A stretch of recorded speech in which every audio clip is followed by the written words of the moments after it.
Hi வணக்கம் எல்லாருக்கும். இன்னைக்கு ரீடிங்கில் உங்கள் பர்சன் உங்களுக்கு கொடுக்குற கன்ஃபெஷன் என்ன அப்படிங்கிறத பார்க்கலாம்.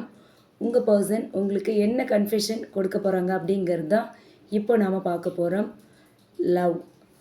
ஓகே, இந்த கார்டு மூலயமா உங்கள் பர்சன் என்ன சொல்கிறாங்க அப்படின்னா, நான் உங்களை உண்மையிலேயே நேசிக்கிறேன், என் மனசுக்குள்ளே நீங்கள் தான் இருக்கீங்க, நீங்கள் இல்லாமல் என்னோடய லைஃப் ரொம்ப எம்டியாக இன்கம்ப்ளீட்டாக இருக்குது, நான் ஏமாற்றங்களுக்காக ரொம்ப ரெக்ரெட் பண்ணுறேன், உங்களை ஏமாற்றிருக்கேன், உங்களோட எதிர்பார்ப்பை பூர்த்தி பண்ண முடியாமல் போயிருக்கு, அதுக்காக நான் ரெக்ரெட் பண்ணுறேன்.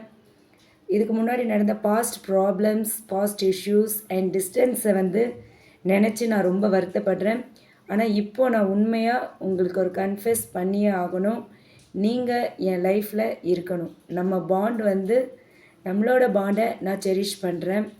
நான் உங்களோட உண்மையான அன்பை ஷேர் பண்ணி திரும்பவும் நம்ம ஃப்யூச்சரை பில்ட் பண்ணுறதுக்கு உங்ககிட்ட நான் திரும்பவும் வரப்போகிறேன். நீங்கள் தான் என்னோடய சோல்மேட், என்னோடய ஹார்ட், என்னை முழுமையாக நிரப்புறது நீங்கள் தான். இதுதான் உங்கள் பர்சன் உங்களுக்கு இந்த லவ் கார்டு மூலயமா கொடுக்குற ஒரு கன்ஃபெஷனாக இருக்குது. ஓகேவா? ஸோ இந்த love card confession pure and unconditional romantic energy தான். ஒரு soulmate connection and deep emotional பாண்டை ரிவீல் பண்ணுற ஒரு கார்டு. ஓகேவா? ஸோ உங்களுக்கும் உங்கள் பர்சனுக்கும் இடையில ஏதாவது ஒரு டிஸ்டன்ஸ் இப்போ இருக்குது அப்படின்னா உங்கள் பர்சன் இப்போ உங்களுக்கு கொடுக்குற கன்ஃபெஷன் இது தான். Okay, thank you.